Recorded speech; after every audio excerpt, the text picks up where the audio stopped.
take a seat, relax, and prepare for a little unnecessary brain surgery, because this is V'ger Please, a heinous trip at Warp 5. My name is Joseph. And I'm also known to go a little too deep into my hobbies. Your co-host, Peter. Peter, what are you watching on television these days, brother? I have collapsed. I've caved in. I've watched everything I wanted to. I got caught up on Invincible. I watched season 4 of Westworld. I don't know, man. I got this apprehension about getting into season 2 of Witcher. Did you watch it? No, I have not watched season 2 of Witcher.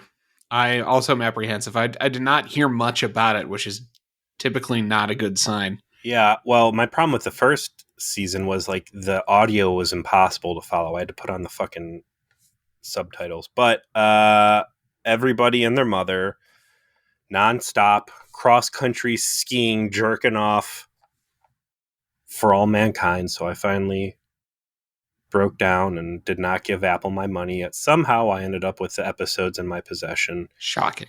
I know. Who would have thought? So I started watching that with my wife. And I think it's got some potential. We're only one episode in. I don't know how science fiction this thing is going to get, but I think they could do some cool stuff with it. The big question mark in the room is Ronald Moore, and what sort of a leash did this guy have on him? Because I don't know, maybe I need to like check it out. Because if this dude's unchecked and he's just doing whatever he wants, then maybe I'll save myself the heartbreak of a terrible.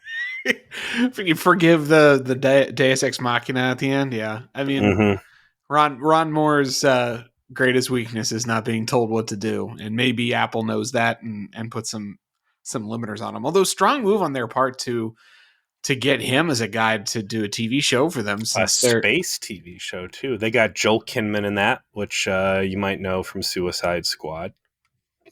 But then there's this other guy playing Deke, and I can't remember what his name is.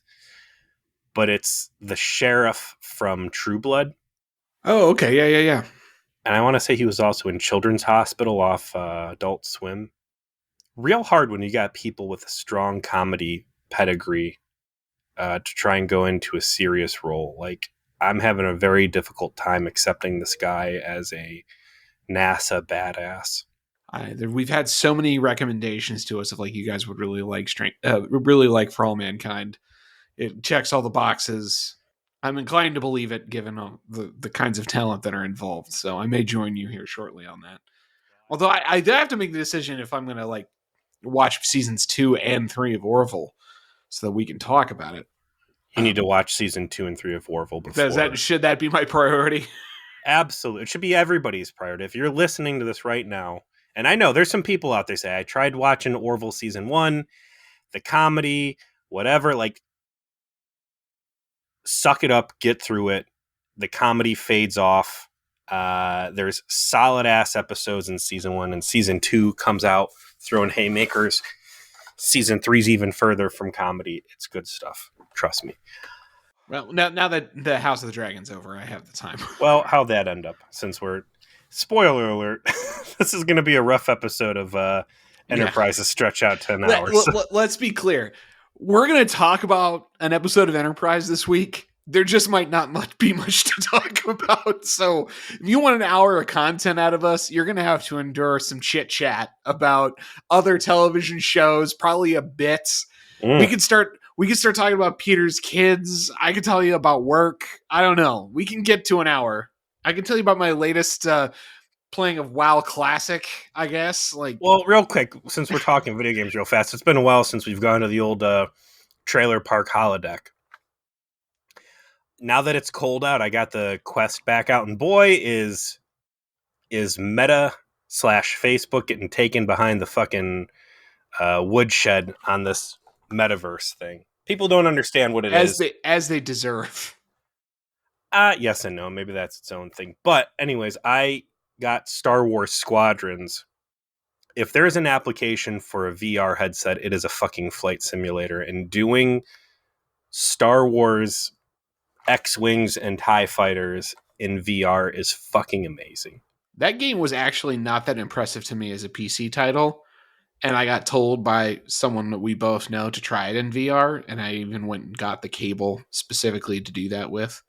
And I what got me addicted to the game for a while was the first time I looked up and I like saw the stars and like was able to like follow the space fighter that was following me by like literally watching and then trying to. I mean, like it got me immersed, right? You had that moment of true immersion, and then it's like, oh, okay, I get it now. This is how this game's supposed to be played.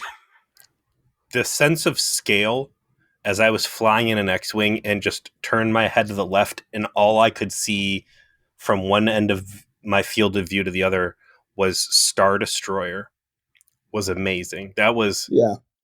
That was really something else. So I've been playing through that. I've been very happy. It's the first time I've been able to consistently kill the battery on that without feeling like VR woozy fatigue. Really cool. I'm glad I've had an opportunity for that. And speaking of flying around on, Well, I didn't tell you about House of Dragon. I know I was trying to Avoid it. No, I was giving you a runway. I was going to pivot in. My wife watched all of it. Really? Okay. What was Casey's take? I told her that you and Jason Clark shit all over the second to last episode. She got very upset at me for spoilers. I just thought there's no spoilers. She's like, now what are you thinking about what your friends hated about it? She really liked it. And her viewpoint through that is that she felt it was a story written by a woman for other women. Yeah, there was definitely a more deft hand to the show in regards to treating women a little bit more generously. Like Game of Thrones got pretty notorious through its run where it was so abusive to women to try to prove what a crap sack world it was that it became farcical and in like a very negative way. And this one's like, okay, well, we still have this high medieval fantasy world where being a woman sucks, and we can't have, like it's can't get away from that. That's the way it is. But that doesn't mean we have to be openly abusive of our female characters all the time. She was more to the point of like, there's a lot of plot elements to childbirth, child like dying in birth, awkward marriages.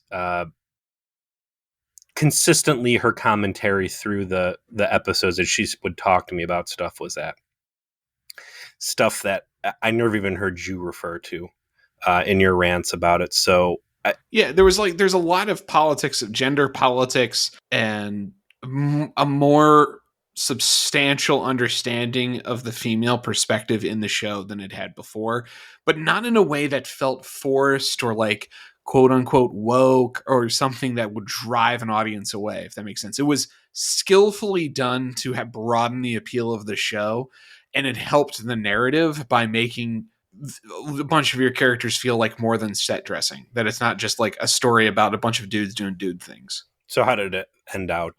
Thumbs up or thumbs down? Thumbs up overall. The ninth episode is kind of rough there at the end. They do finally pull like what I would call a season 8 move and do something for spectacle rather than reason. But it is really singularly the only moment of the show that takes you out of what's going on, and it ends strong. And there's a lot to like to love about it. There's particularly a strong performance on the part of the guy who plays the King Viserys, Paddy Considine or something like that. I've never even heard of the guy before he was on the show. He's amazing. And a lot of great allowing the audience to just kind of be respected, figure things out, and be shown rather than told things a lot of the time, and a lot of narrative through lines that you get to just experience, and you can tell that the creative team behind this knows like this is the wavelength we want to be with this show. We're not trying to make something that is what Game of Thrones turned into, which is something that everyone could watch, and it was like it turned into a total crowd pleaser, right? That was the problem with the show, is it got too much like that. They are way back up in the more cerebral territory where you're like, a big through line of the season is the kids, in particular, that they emulate their parents and the behaviors their parents are demonstrating to them through their actions, except these behaviors are very like brinksmanship and court politics and all of that. And they're very adept at it. And they're playing this game of brinksmanship with each other. But the kids are like fucking bad at it because they're fucking children. And that has consequences when you're dealing with, a bunch of children who are inheritors of these castles or these legacies or dragons. And in the end, the final climax of the season has a lot to do with that through line having a big payoff. Unless you're Vince Gilligan, I don't think you're making a show that smart right now. And so it was really refreshing to watch. Maybe I will be convinced that there is another show like that when I watch For All Mankind. Oh. Do you want to talk about a television show that is not smart?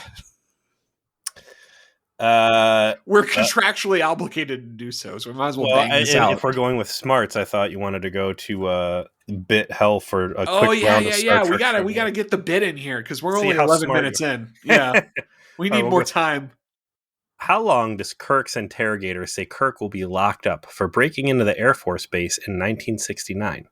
From the episode Tomorrow is Yesterday. Okay, I remember this episode, but I certainly don't remember the singular line where this was mentioned. So I'm going to say 50 years. 200 years. He figures that'll be just about the right time to get him back to where he belongs. What does Yeoman Rand get the opportunity to do when the Psi 2000 disease incapacitates the bridge crew? This is the naked time. Does she fly the ship? Yes, she does. She takes the helm. Good on you, Joe. I remember that one. Okay. Elan, leader of the planet Elos, held the title of... This is Elan of Troyes. Archon? I mean, I could be right. Justicar? Yeah. Dolman. I mean, it was a fair guess. I think the word Archon has been used in Star Trek before. Oh, I'm sure. As Jillian leaves for her new science vessel, what bit of technological code did Kirk point out that Gillian was remiss in providing? This is in the voyage home. Oh, her phone number. That's 2, Joe. I'll be damned. Bad. That's the best I've done. Mm-hmm. Shame on you. You're catching up with some of our listeners. The phone number bit though, like that was actually one of the more memorable, like the 80s of it all, and that she came back with them. Something that never got followed up in canon at all, by the way. There was a total temporal prime directive violation and no one gave a shit about, apparently. Those no, I guess the temporal police can reach pre-TOS if they're in here fucking around in Enterprise. And unfortunately, that's where we're heading right now. Season 2, Episode 9, Singularity. This came out November 20th, 2002. A dark day in human history. Written by Chris Black. Directed by Patrick Norris. Remember last week when you're like, oh, maybe that Brandon and Braga aren't on this, it'll be better. All right, well, let's talk about this episode high level here. Especially in the wake of the past couple turds that we have gotten. I will say that this one came off as perhaps a little bit boring, but I didn't think it was awful. Not awful, but I would call it extremely boring. Pointless to a certain extent. Well, here's a term we haven't used in a long time. Although it wouldn't be by our definition a bottle episode. It would be a definition bottle episode by TV tropes, minus the fact the galley gets introduced, and I don't think we've seen the galley before. And I think Chef's bitch, Cunningham. Yes. I haven't seen him before either. So not a technical, a true to the letter of the TV tropes law bottle episode, but TV tropes is not law in our house. Not in our house. We're talking recommendation at best. We're talking about what these animals do in the Outlands, right? Yeah. It's confined to Enterprise. It's primarily composed of our standard cast members. There's no real special guest star occupying any role other than, like we said, the assistant cook, steward, or whatever the fuck he would be. But for us, there are lasting consequences of the things that happen here, specifically Red Alert, right? Mm-hmm. And some other good world building here, but in the end, it's low stakes. And that's something we keep coming back to with a lot of these Enterprise episodes. Not only do we know, because of common sense, that Enterprise is going to survive pretty much every single encounter it gets into, but they've reinforced it with Time Zuckerberg. Archer's a big deal. There's a fate. Enterprise is going to be pivotal into the evolution of mankind. So when it's stuff like, oh no, the ship's going to be sucked into a black hole and destroyed, it's like, well, I know it's not. And here's the thing. We knew that Voyager wouldn't be sucked into a black hole either. You know that. That's part of the tension is not in thinking, oh, Enterprise, Voyager, whatever is going to get sucked into the black hole. It's how are they going to escape this? Like what is the solution to the conundrum that they're in? And what is going on and how did it happen and what are we going to learn and all of that. How are we going to grow our relationships? Because now that we have continuity and feelings can stick around and grow. I've been thinking a lot about our conversation maybe 2 episodes ago, or maybe it was the last episode, that a very fair way to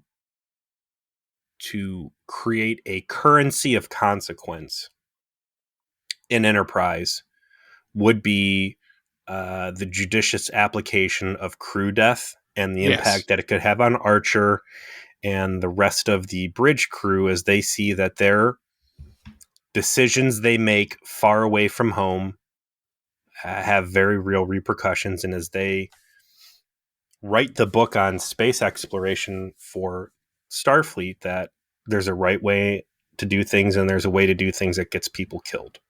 And I will say that when this show makes its turn and its quality level starts to exponentially increase, that lesson does ultimately get learned. But that is what's making these episodes so difficult to get through. Because as someone who decided to watch Enterprise, I only ate the frosting off the cake my first time through and then came back later and started eating kind of like the dry cake bits that were left over afterwards. Licking the old gum stuck to the bottom of the desk that you had put the cake on top of. It's like it's so much more obvious to me now, particularly doing it in this format where I have to watch the episode. I have to really like think about what happened and then talk about it for an hour, where I'm like, these are just, whether they're bad, whether they're exploitive, whether there's just quality problems at different levels of production, or in this case, just boring and not very engaging or interesting, you can see why no one watched the show by the time it was good, and then it ended up canceled not long after that. And that's what disheartens me. Like, yeah, there's a couple of fun little notes here about Reed inventing Red Alert, and once again, a moment of continuity or two, references to past episodes. It's nice for them that they keep in mind. Otherwise, it's like a comedy episode with no comedy in it. That's what, like, the structure it is. This was, if there was a way to do this where everyone was like comically obsessed with some minutia, and that like there's some enjoyment was found in T'Pol navigating this clearly absurd circumstance. Instead, they play it straight as like as a thriller. It's like there's something wrong, there's stakes, and there's this big space conundrum they have to solve, and it's just disengaging and boring, and you're just checking your watch and you wait for it to be over. Did it offend me? No. But it also, like, the episodes that are offensive to the senses are more fun to talk about. Like, I can talk all day about the shadow nipple in Carbon Creek, right? That shit was fascinating to see in real time. I can talk all day about A Night in Sickbay and all of the choices that went into that one. As much as that might have angered us, this, I'm like, I don't want to really talk about it. Like, there's a space conundrum. They set up the stakes like they're going to visit this black hole on this trinary star system, and there's lots of gravity, so it's they're approaching it. And then there's a special kind of radiation that makes everyone go crazy, except they don't go crazy in an interesting way or a funny way. They go crazy in an annoying way where they all get obsessed with minutia and then pass out until Archer gets a cold shower and helps bail them out of their problem with T'Pol. Like, okay, I guess. But that's not going to get you anywhere. That's not scoring any fucking points. Let's go back to continuity for a moment. Do you think that had we not watched Voyager previous to this, if this was the first Star Trek podcast that we did, or say that we had watched TNG first, do you think that the continuity that we see in Enterprise would stand out at all? Or do you think that it truly required Voyager's awful homeostasis to make us notice it? The continuity in Enterprise, that is. Enterprise is only second to DS9 in its continuity and adherence therein. So even if we had watched TNG first, I think it would have struck us as interesting that they were so dedicated to it. TNG might not have had the strongest continuity, but because the Enterprise D was always in the alpha or beta quadrants, it was never unfathomable. Like, you'd never had to ask the question, where'd they get all their photon torpedoes? Where'd the new shuttlecraft come from? Why isn't the ship still fucked up from, its encounter with the Borg or whatever, right? It was a truly episodic television show. Like, the reset between episodes was much more distinctly occurring there because the premise permitted it, like you said, that they're in civilized space. There's no mental gymnastics they have to go into. Why is everything fine again? Speaking to this Singularity specifically, we're going to go ahead and open up with a quick pan of the ship. We're going to see people knocked the fuck out all over the place. We see that the captain's chair is missing. My first thought was, did Ferengi steal furniture off the bridge again? Because the last time in Acquisition they knocked everybody out. God, what if this episode was just Enterprise getting got by Ferengi again? This is basically the same load up, right? The crew gets knocked out. This time they trapped them in this radiation spot next to this black hole so they could steal all their shit back, slave their women, just like they intended the first time. Haha, yeah. Got you this time. Only this time they come back like rated R, and it's ugly. It's like mean serial killer, Jeffrey Dahmer, Ferengi. Everybody's knocked out, but wouldn't you know, T'Pol, luckily, is still up. The fate of the future of humanity resting solely in her Vulcan palms. Thank God they've got her on board. She's immune to whatever the problem is. In fact, she thinks that even though she is still fine, the ship is still doomed, and she's only taking logs for the good of Starfleet as they come through to investigate the wreckage. The whole thing is done as a log entry as you see the carnage, and continues in Act 1. And eventually we flash back to before all this happened. And as mentioned, the Annex 01 is setting course for a trinary star system that is orbiting a black hole, which is a unusual combination of celestial features. And as a result, Enterprise is going to take a look, scan it, and record it, and have a little science discovery time. But they have to do it in impulse because the gravimetric shear is so intense. They gotta pilot a very specific course to get in there. This gives them time to attend to other tasks, which becomes important because each of the little tasks that the main cast members are provided in this episode ends up being their obsessive compulsive thing they focus on to a would-be comedic and is instead played straight fashion. Hoshi fills in for a sick chef and makes like an Asian rice dish, and then becomes obsessed with perfecting it after she gets criticism.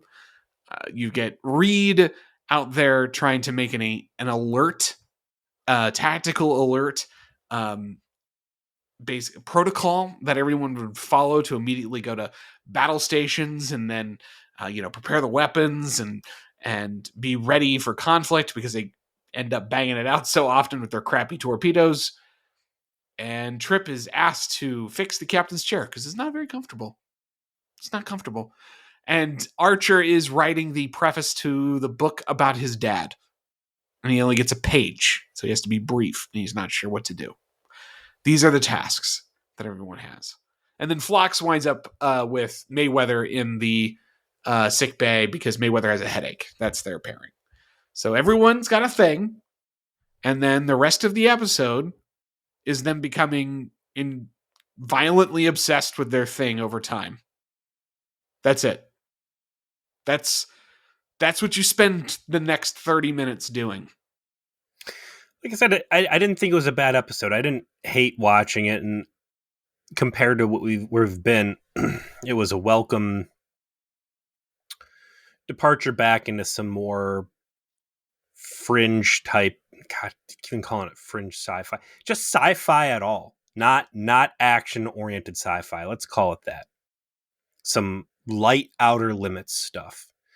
Yeah, I'm down for some space horror. I'm not trying to bag on it because it's like back to that space horror, mode. This just wasn't very well executed. Your criticisms are all perfectly founded, and the comedy beats you're talking about really start to bleed through with Trip, who has arguably the most ridiculous obsession in this. Because, as you said, he's been tasked with fixing the captain's chair, and that goes from making it not feel like Archer's going to fall out of it to now he's going to redesign it from the ground up so it has like cup holders, rubs Archer's balls, and it has its own inertial dampeners, connects him to the fucking internet like the Barkley holographic chair. And half the time I feel that Trip's delivering these lines, he's got this little impish smile, like he thinks it's funny as he's relaying these lines out there. Yeah, but nobody else. I think Colin Trenier thought it was funny. Like he didn't know it was supposed to be played straight. So everybody else is playing it straight, and he's like trying to like be a little comedic because his is the most ridiculous, and it doesn't work because like Hoshi's is probably just as ridiculous, right? Like she fills in for Chef. She gets a comment from Reed that it was too salty. And then she's just like yelling. She's fucking Gordon Ramsay in there telling people to fuck off and leave and refusing to serve anyone until it's perfect. And what else has Patrick Norris done? Because I almost feel like with some different lighting, maybe some different music, that you could have broached space horror a lot more scary than what we actually got.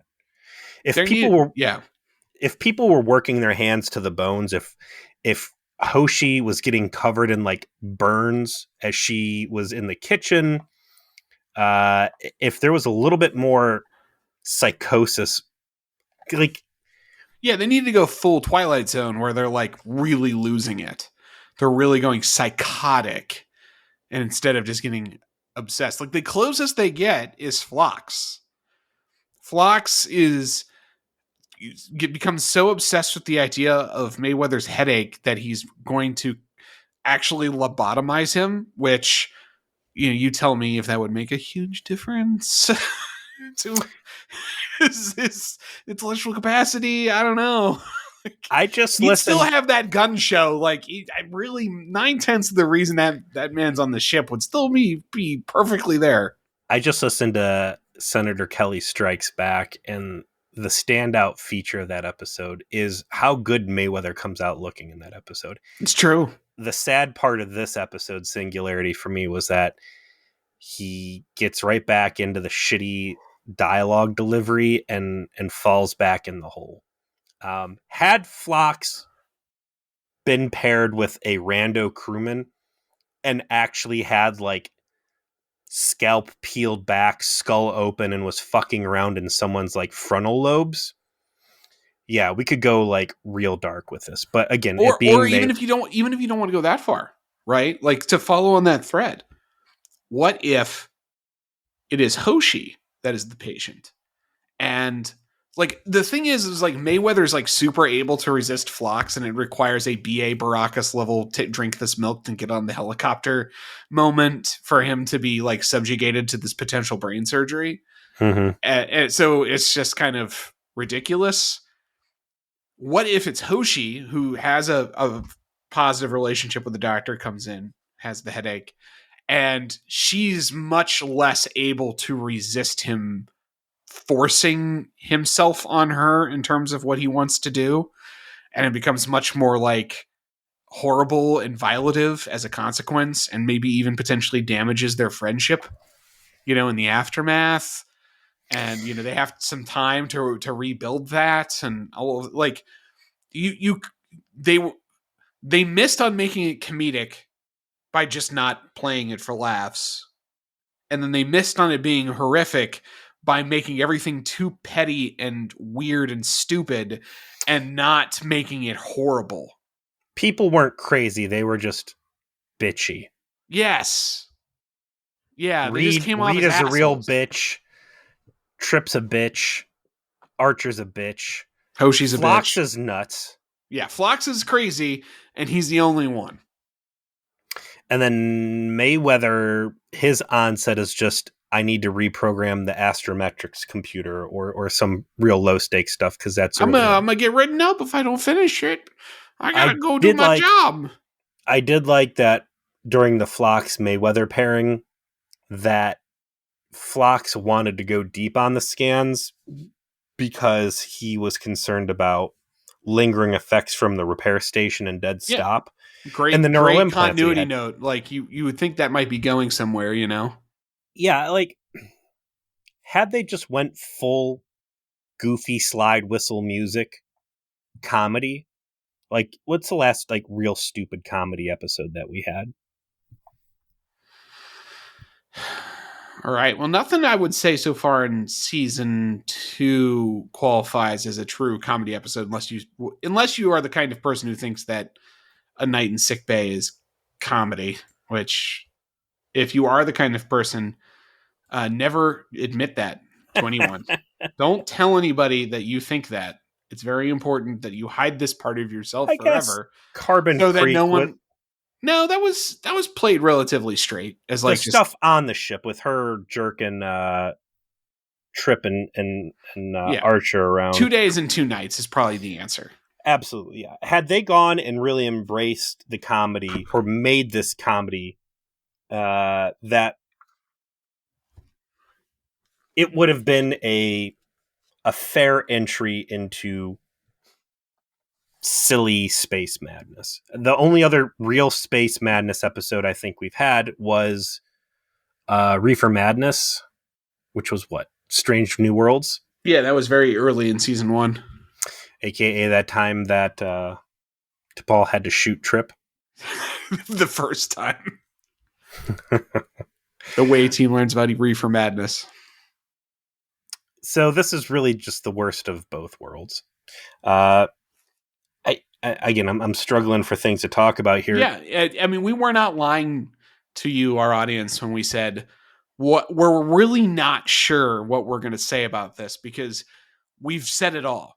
Reed gets very bitchy and justifiably so. Like his arguments, like when he confronts Archer and says, you're running a sloppy ship. Here's what everybody in the audience has been seeing. We're never ready for fights. We get our asses kicked all the time.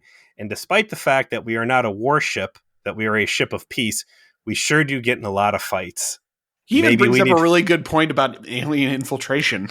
Like, everyone should have command codes and everything should be locked down. And you never know when a Suliban is going to be cloaked on our fucking ship. I'm sitting there and I'm like, they're trying to paint this dude as paranoid, but like, he's just real talking real He's hard just right fucking now. Right. He's just correct. This guy's paying attention. I don't blame him. And, spoiler, by the end of the episode, as they're flying the ship to safety, rocks start hitting the hulls, which triggers automated red alert, brings up the phasers, and they're able to shoot their way out. Uh, I since we're just jumping around because it's hard to find shit to talk about here.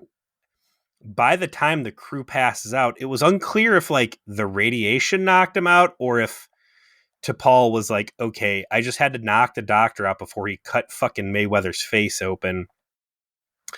These people are becoming a danger to themselves. Knockout gas. Knockout gas, yeah. Yeah, just knock them all out. Until we have to wake up Archer out of radiation poisoning with a shower and some shitty coffee. I feel like they just got plot gas instead of knockout gas, like convenient fainting radiation. But yeah, the I would say the weakest part of the episode is Paul's like, I need someone to help me. Of course, someone to go get Archer.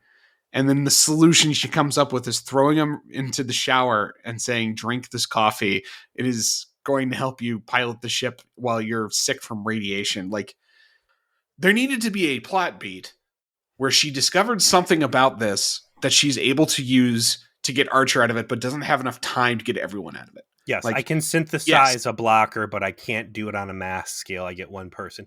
The fact that she pulls Archer out of psychosis is also ridiculous because she is going to be flying through basically a black hole obstacle course, which I would say you would want Mayweather because he's your fucking pilot. And also you just saw him beat the shit out of Senator Kelly, so maybe Mayweather might actually be clutch in tight situations. The real answer should have been Trip, because not that they've touched on this in a while now, but they had started fostering this special relationship between the two of them. Trip is mechanically inclined, and I think probably a pretty good pilot. He's usually the one flying the shuttlecraft and stuff. And they put in the one episode scene where like Trip ends up in her quarters and he gets real snippy. There's some antagonism there, and that's really when T'Pol starts becoming aware that something's wrong with the crew. So I figured they were going to have some part of the episode where they're going to reconcile, and he was going to like basically apologize to her, but that never happened. I mean, even picking Archer is fine. He's the captain. He's the main character of the show. He's probably a good pilot in his own respect, and you can count Mayweather out because like the doctor fucked with him, and he's like, I don't know what the fuck to do with this, this knockout juice that he gave Mayweather. I don't know how to counter that. I can just counter the radiation. Could have acknowledged that in dialogue somehow, and been like, well, I trust the captain. He's the captain of the vessel. He should be the one that's helping me. So I'm going to get him. We're going to do this. It's just that instead it's, I need someone to help me. Cut to, throw this man in the shower. Here is coffee. He's like, oh, I feel like a teenager who drank too much beer. I'm like, well, keep drinking coffee. I'm going to tell you what to do. You're going to fly the ship out of here. Kind of. That's it. That's all that happens. Thinking more about other Space Madness episodes, jumping back to TNG, The Naked Now, I'm surprised they didn't go that direction with this, because I thought Naked Now was a really good example, especially for season 1 Next Gen, in a silly manic behavior from the crew, obsessive behavior from the crew, being very unsettling to watch. Not to mention the fact that there was a very sexy primal lust component, which I would have thought that Enterprise writers would have been all over. But I feel like they probably are ducking that because that episode is so notorious for being like such a bad TNG episode. Did you think I thought it was a good one? I think it's fine. I don't think it's terrible. I think actually, honestly, TNG season 1 is picked on way too much. I don't think it's that bad at all. I think there's some real cheesiness. Yes. Some 60s cheese in there, because a lot of the scripts and the original writers were like either holdovers from TOS or like actual scripts from TOS. Naked Now specifically was like a sequel, to an actual TOS episode. So that I think tars people's perception of it because it has such cheese, but it's fine. It's entertaining. Everyone's actually quite interesting in it. And even if their characters are wildly different as time goes on, that's actually part of the reason it's interesting to watch. Like, It was finding that watch how Picard is in the pilot. It's like this man is a military officer. He is fucking calling balls and strikes. He is making people stand at attention. He is he's doing it. Like it's actually kind of neat. But anyway, I think they avoided it because they're like, "Oh, this was a notorious episode, and this is too much. This is too far. This is too obvious." They want to be sexy without having to resort to that kind of trope. No, they just stooped to many others. I think ultimately they didn't go with the sexy element here at all because Braga and Berman were completely divorced from this episode from a creative standpoint. Yeah, if they wrote this, there would have been a lot more fucking, or at least the implication therein. Yes, T'Pol would have been subjected to the radiation as well, and she would have been obsessed with perfecting a twerking routine or something. So I know we're only 42 minutes in. Well, I do want to mention that by the end, when they're, everything's resolving, there was a triumphant return of what has now become my favorite set piece. I am going to call it Archer's dinner potty. Yes, the infamous, like misshapen Perkins booth that he has in his fucking quarters. Like, one of our Discord members, Doug89, picked out the pictures from the ad episode after our review of it went up and put it on our Discord, and it was good to capture it like in still image so everyone could soak it in, and be like, this is it. This is the design choice they went with. This is where he eats dinner. This is where he takes dumps. That table, it locks you in, man. Mm-hmm. It's right up there with Cardassian hallway in my book. Yeah, he was at the table like writing his fucking dissertation on his dad, right? I thought that was one of the more interesting parts of the episode. He has this, because they haven't really done much with his dad other than the occasional, the Vulcans held my father back, like bitchiness. It reminded me that the first scene of Broken Bow was him playing with the model ship talking to his dad, right? Yeah, that was from Broken Bow. So do they really flesh their relationship out more? I would say no. It remains, well, Archer's relationship with his dad remains important to him, and you learn more about it, but it is also treated very much as a part of his past and never really made too urgent to the story. I think an interesting character trait for Archer could have been ultimately he wasn't the best captain that they could have put on Enterprise. That his bitchiness and his petulance was well known by Starfleet, but he got the job because his dad made Warp 5 possible but didn't get to realize it. And it's like Starfleet fulfilling a promise to the Archer family that they would get them in the star. Some sort of like, you only got this ship because your dad was a big deal, and Archer knows it, and that's like something he has to grow past. They do an episode, I think, actually in this season where you get more of the origin story of Archer's career trajectory. Obviously, they do not develop that as a plot point, which I wish they would have, because it would make a lot of sense, because Admiral Forrest clearly knew his dad. Admiral Forrest thus favors his friend's son during his career and puts him in position to be the captain of the vessel that serves as his father's legacy. Yes. And at some point, he's privy to, there was real competition for this, and there were other worthy candidates, and he has self-doubt as to his competency as a captain on this vessel, and maybe Hernandez or someone else could have done better if they had been selected instead. They do not. I'm sorry to tell you that this very excellent idea you have is not one they develop. But I mean, Archer, I think, has been written unintentionally bad and portrayed in a way that's so unflattering not by design. And if there was that moment of realization of like, I have to grow up, I have to do better, I have to become worthy of this, like, and move past that, I'd really respect the TV show for doing it. But instead, it's this projection of a cowboy, and it's just shitty. And I'm right up there with you as hating Archer. I did want to tie back to Hoshi for a quick second. The scene where Archer comes in, petulance ablaze. Where's the food? And then she's like, it's not ready yet. Go make yourself a fucking peanut butter and jelly sandwich. Like, if that doesn't have ex-girlfriend written all over it. Yeah. Come on. You only say that because you you know this. That you've said that before, Hoshi. You have said that before to this man, and that is why you two aren't together anymore. Go make a ham sandwich and fuck off. Like, make your own goddamn dinner. You're absolutely right. You're absolutely right.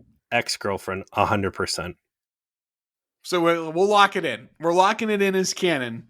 Hoshi and Archer used to be a couple. They used to bang.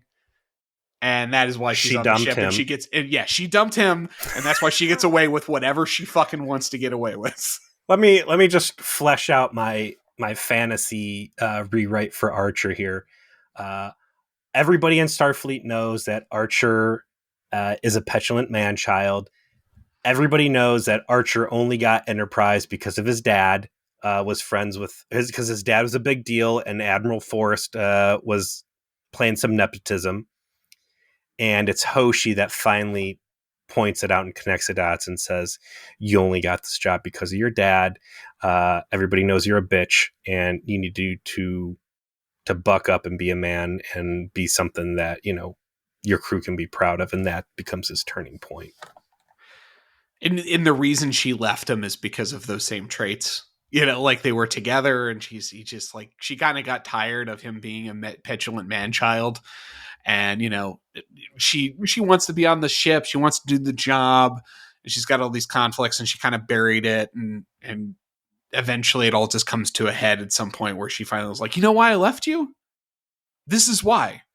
Because you act like this. Do you want to be do you want to be the captain of the Warp 5 vessel or not? Mm-hmm. Start acting like it. Start acting like a man instead of a fucking child. Where are you putting that episode, season 1 or season 2? The lost episodes.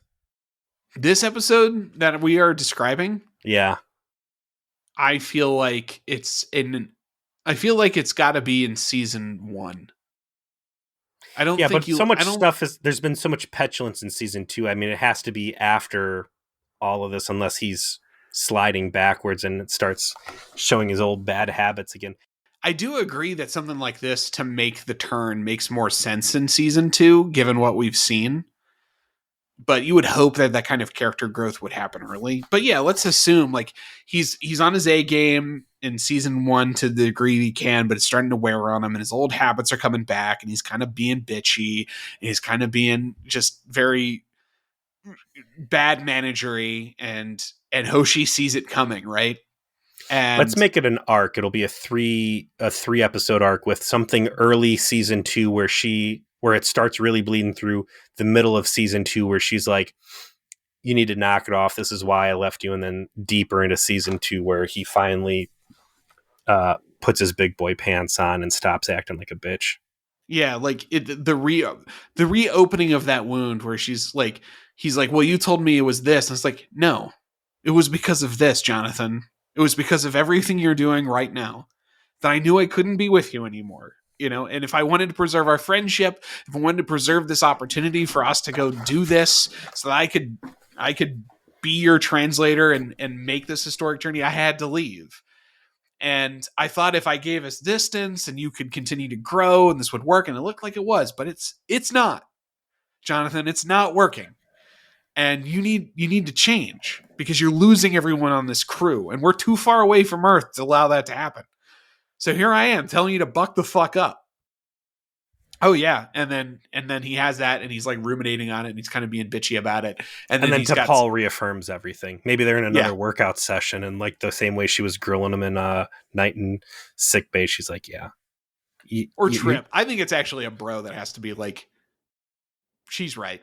Mhm. Like Trip's like, I'm your best friend, but she ain't fucking wrong, bro. Like you've been a real bitch. You need to straighten this out. People you need to be a still leader. remember the dog incident, and you being more concerned about your dog being sick than us not having enough warp coils. All right. Yeah, these episodes are hard. And it's funny, sometimes they pack so much stuff in an episode where there's just a million things to talk about. I think it's the episodes that are narrated by log entries. Things happen, but there's not a lot of things to talk about. It's an interesting framing difference. The reason why we struggled to come up with genuine content out of the episode is, okay, so there's like 15 minutes of Trip acting like a psycho when it comes to the goddamn chair, right? What do we got to say about that, right? Even like the structure of it isn't the problem, it's the actual content, like what am I going to say about Trip acting a fool about making a new super chair, and in the end he just lowers it a little bit, and then that's the solution to making the chair comfortable for Archer. There's nothing there except to just say exactly what I just said in 45 seconds. The art of doing these reviews, what we have found out over hundreds and hundreds of examples, is the joy comes in making all the connections and reading into what's going on that the writers have placed into this material, and then extrapolating in the way that we like to extrapolate to comment on what the episode is doing. This doesn't have any of that. This is space madness. Here is what we've decided to do. Okay, that's it. It's just Reed is an asshole, Hoshi's a bitch, Trip is a weirdo, and Phlox is a psycho. Got it. Nothing. And at the end, everyone's back to normal. And there isn't really an impact except what T'Pol learned that she can Vulcan pinch a Denoblian and it works. Reed may have invented Red Alert. Okay. Got it. What are we watching next week? We're getting back into Berman and Braga territory. We're going into season 2, episode 10, Vanishing Point. Following her first experience with the transporter, an eerie series of events makes Hoshi think she is becoming invisible to the rest of the crew. Now, that's the kind of space madness I can get down on. This is actually one I think you will vibe on quite heartily for a number of reasons. Good. I'm ready for something legitimately good. We've had some okay ones that I've been clinging to here, but I need good sci-fi. I need good Star Trek. Something you have focused on, and not just an Enterprise. So, yeah, this is good. I actually, now that I remember what this one's about, I think we'll have quite a discussion next week. Good, I'll make it for this one. Oh, Jesus. Thanks for hanging out while we talked about a bunch of other shows and using VR headsets and postulating that we've confirmed our Hoshi Archer / Archer headcanon. And see you next week, I guess.